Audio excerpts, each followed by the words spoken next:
Okay guys, welcome to your 12th tutorial XHR and PHP. In this we're going to look at the if-else statements. So you got two variables again, we got x is 60 and y is 60. So if x is equal to 60, we echo true, and if not, we echo false. So when I run this one, we get true. Okay, simple enough. If x is well, we change that to 80. Okay, we save that. So obviously the answer here should be false when we run this one.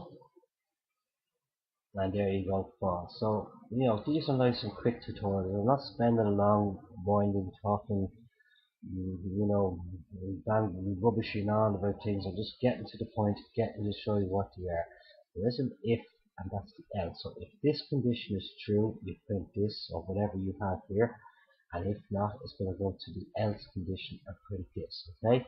In the next one, we're going to look at if, else, if statements. Okay. Thanks for joining me, guys. See you then. Bye bye.